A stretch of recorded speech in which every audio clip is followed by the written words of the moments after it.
First and foremost, our goal is to be stewards of our land, to understand the land that we have and how it works.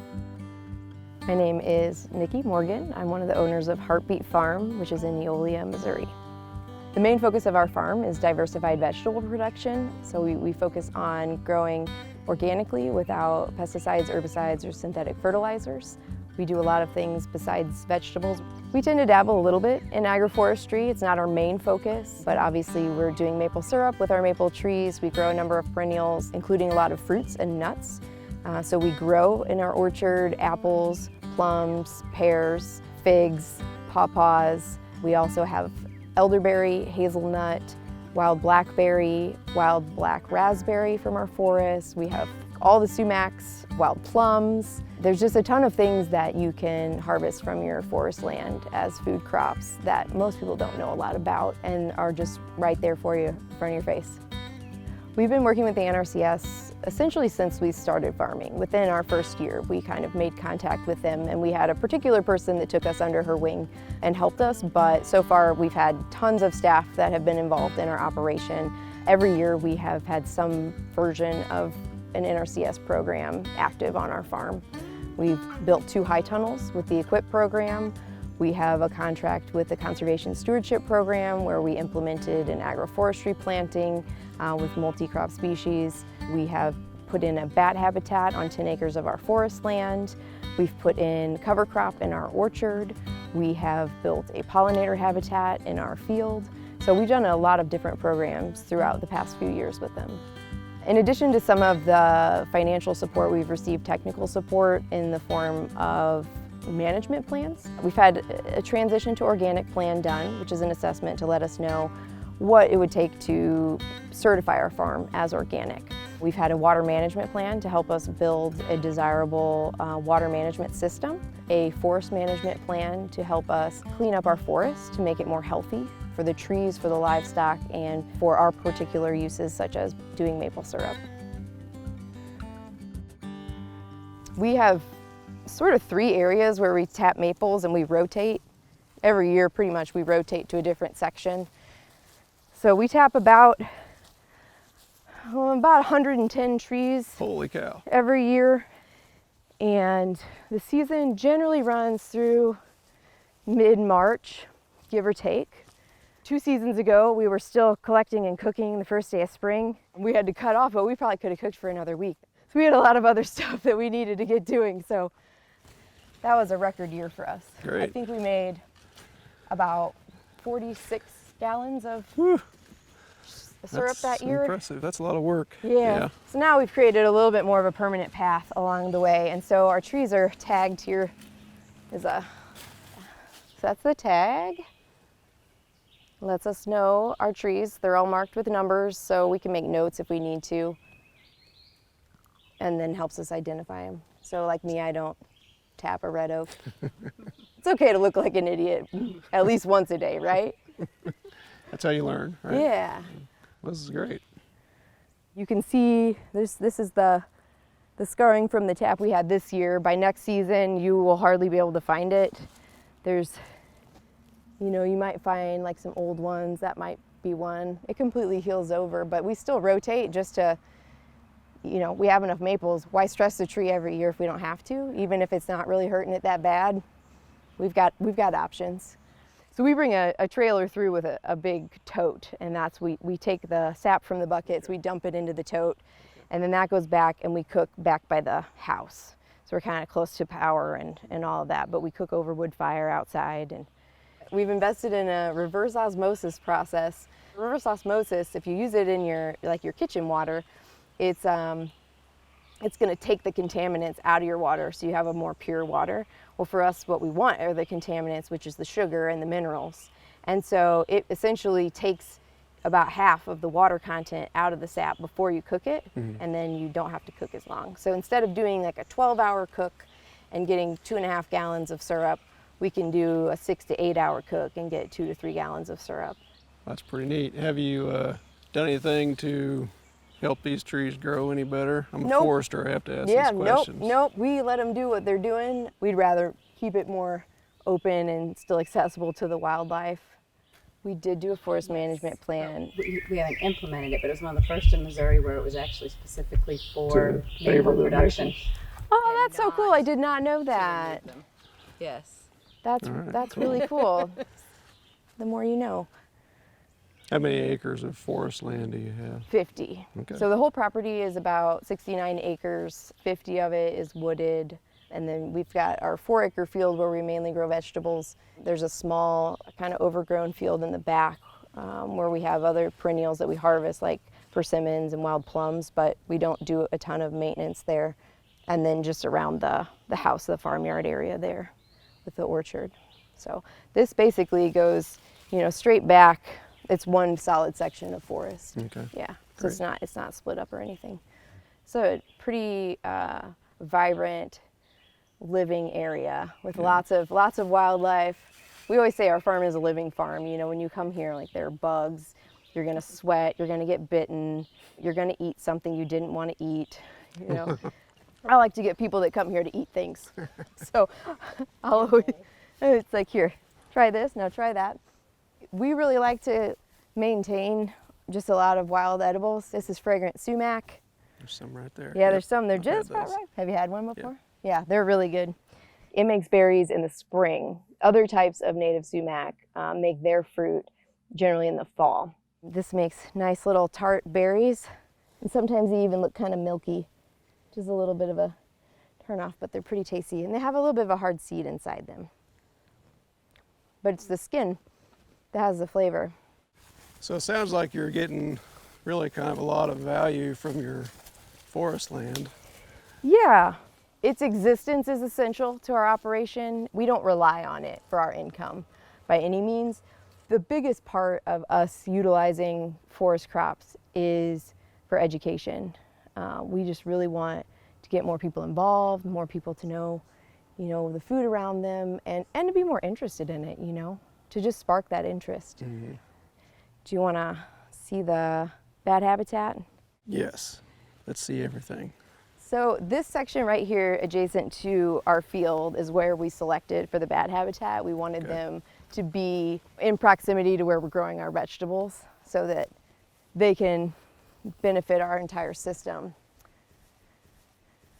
So implementing a bat habitat is not putting up bat houses. It is simply selecting a natural habitat for the bats that already exists and making it more readily accessible to the bats. So we'll select trees that are beneficial for the bats with exfoliating bark such as oaks or hickories, and make sure that those trees are exposed to sunlight throughout the day. So that might mean also girdling trees nearby it, or selecting trees to girdle, which simply means to kill the tree essentially. And that allows for more habitat for the bats. We consider all of northern Missouri to be potential maternity habitat for the Indiana bat, which is an endangered species.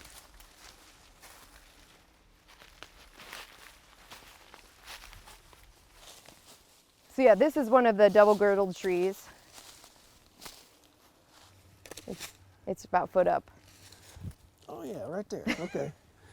So, to kill a tree, one method of doing it is girdling it, where you take a chainsaw and cut into the living part of the tree right under the bark, about a half an inch or so deep. And basically you're severing the xylem and phloem, where the water and nutrients move up and down in the tree, so that it basically dies from the top down.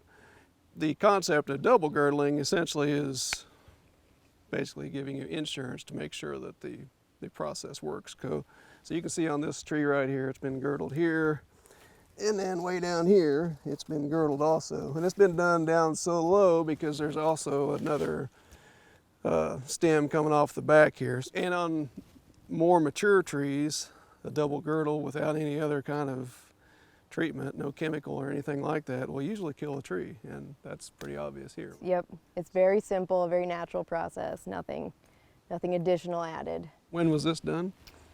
It was done in 2018. So 2 growing seasons at least. To kill this tree, you're providing more opportunities in the future to have additional bat habitat, because as this tree continues to kind of fall apart, this bark will start opening up and sloughing off, and you'll have those cracks and crevices and gaps under the bark for the bat to be happy and safe.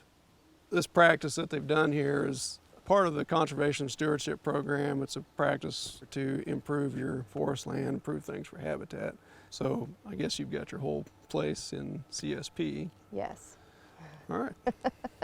Excellent. We're in hope that this provides habitat and that bats will come, but you're just putting it out there, creating in the natural space for living things to be. After we put this in, we noticed, and I don't know if it's related, but we noticed an increase in our woodpecker population. Definitely. And so woodpeckers then provide habitat for bluebirds. And so then we saw an increase in our bluebird population. The additional benefit is you are also opening up your canopy a little bit. Right. So there are some other trees in here that are going to benefit from having the extra space here. And right around us, we've got more hickory trees that will benefit a lot of wildlife as well as the bat. There's an oak back here. This is a white oak right underneath this guy that's finally got a chance. It didn't really have a chance, so that's good to see. So this was indicated as a keeper for bat habitat. Exactly. So this is a living tree. Yep. So this is white oak, very important tree here in Missouri. The important thing about a tree like this is it's kind of on the boundary of the woods, or if it was on the interior of the woods, it would be open around it so that it gets some sunlight on it, because that's important again for that Indiana bat. So lots of opportunities here. Yeah. Good things going on. So this is our main growing area where we grow vegetables. This is the focus of our business, but you know, we like to dabble. So all of our vegetables are grown out here. Everything is grown in semi-raised beds. We pick the vegetables that we like, and then we pick the vegetables that our customers like, and we pick the vegetables that work, and we sell them primarily through a community-supported agriculture program and through the Lake St. Louis Farmers Market. We started farming here in 2015, so it's been 6 years now. It's hard to believe it's been that long, but we have done a lot in 6 years for sure. This farm here was not a farm before we started growing here. This field that we're in right now was built up with a lot of overgrown brush and tall grass. It was mowed occasionally, that was it. So we have slowly transitioned this land into a working farm while also working with the natural landscape. So we've implemented our annual vegetable productions, but we've also built in berms along the steeper hillsides to control water and erosion, and within those we grow perennial crops as well. I could show you our hazelnuts, which are coming in pretty strong this year too. Let's take a look at down that. here on these berms. Okay. I think out of like 75 bushes, about 3 maybe died. That's it. And we have never watered them. Yeah. We've done very little to them. They could use a little TLC. We would like to come in and start mulching them now, and clean up this berm a little bit more. But they have thrived. And again, like I say, the put it in and leave it kind of method to see what lives. These are thriving without very little help from us. And then the other berms in here, we have elderberry, which is sort of hit or miss, but it's some of the bushes that were thriving are now kind of spreading, and so we're kind of pulling some up. And elderberry is awesome because you can literally just cut the end of a branch off and just stick it in the ground, and it'll root and grow. So are these berms on 1% grade again? Yes. Okay. Yeah, and these drain into the woods this way. Are these 20 feet apart? Yes, there's one or two of them that are a little bit wider that might be closer to 30 feet, but I think they're mostly 20. Well, I like this. Yeah, and this area between the berms is wide enough that if we wanted to put in vegetable beds, we could do about 3 beds nicely spaced out. If we wanted to put larger tree crops in, we could do that. So if we wanted to add more fruit trees, that would be feasible. Right now, we could put cover crop in them just to help build the soil and try to compete with the fescue. We didn't do a good job of that last year, so most of this now is pretty much just grass. But once our chickens are just a little bit older, they'll come out here, Okay. and then we'll rotate them between these berms. Okay. With the fencing? With the fencing, yeah, with the fencing. Always with the fencing. We have a lot of predators, so yeah. Chickens are your livestock, right? Chickens are our livestock, although they Yeah. don't count as livestock most of the time. The NRCS.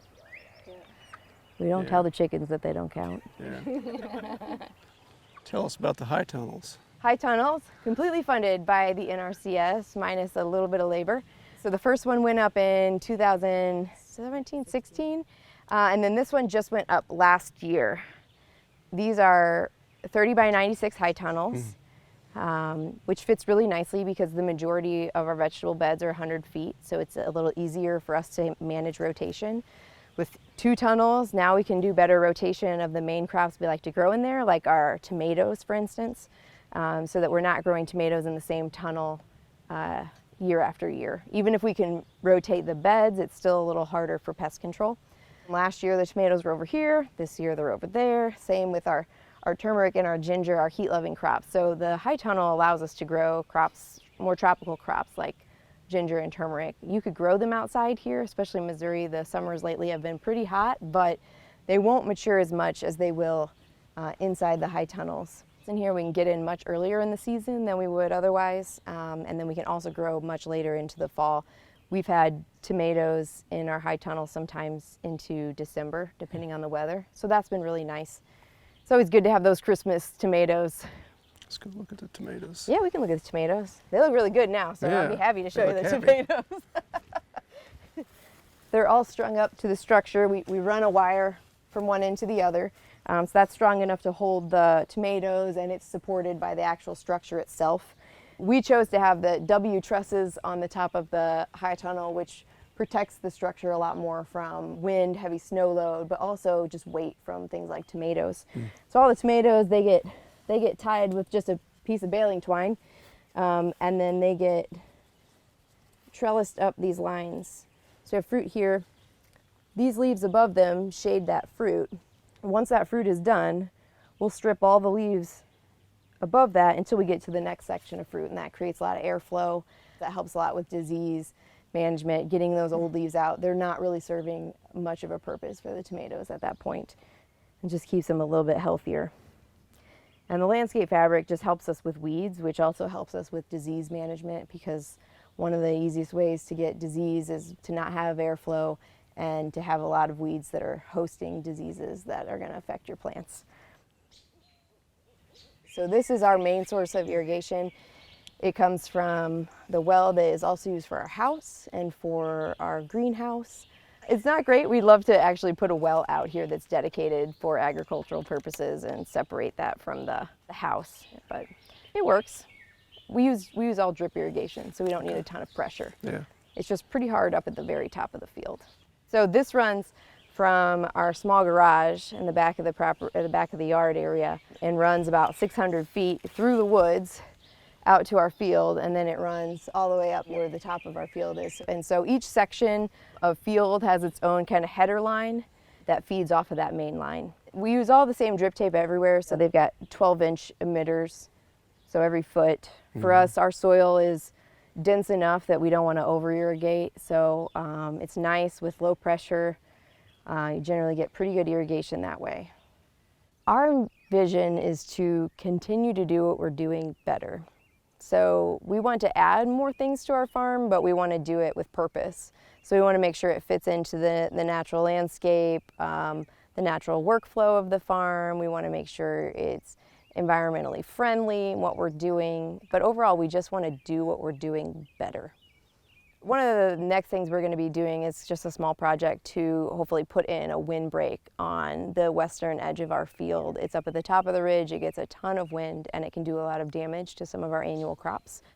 We had tomatoes up here last year, and the wind was just brutal on them. It makes it really hard on the trellising, and then when it's really wet, it'll knock the whole thing down. Well, you've got one of the best windbreak trees in the whole state already. You got the red cedar there, which I know is sometimes considered undesirable, but it'll grow. Even though, most of the time we want to take those out, we actually don't. Yeah. There's just a really beautiful formed one, and when you're standing at the field entrance and you look up at the top of the hill, it's right there in the middle, and it's just beautifully formed, and that's my mom's favorite tree. So that one's going nowhere. All right, excellent. I always tell, especially beginning farmers, especially farmers that are trying to grow organically, that are more interested in conservation practices, that they really should contact the NRCS, because there are tons of programs out there, one, to help you financially, but also there's just tons of ideas of ways that you can better utilize your land in a natural way that helps preserve the landscape, preserve the native habitat, enhance the habitat, provide habitat that wasn't there.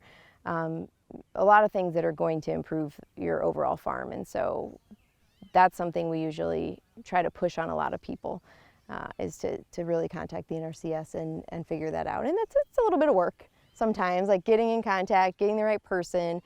For us, we're not a typical farm. We're doing a lot of different things. And so some of that has been working with people like Sarah that are more willing to, think outside the box and be really interested in what we're doing. I don't think a lot of people always know that they have that resource, but there are actually a ton of programs that work really well in conjunction with the type of farming that we're doing. And then, when it doesn't, our job is then to try to educate the staff so that they can then push for better programs for us. And I think that in a lot of ways, the staff have gotten really creative with us to find programs that work for our farm and our method of farming and land management that's been really beneficial for us. One of the most surprising things is being able to see this landscape go from what it was just a few years ago to what we've done now, and the things that we've accomplished in such a short time, and to really be able to see the vision for that growing into the future.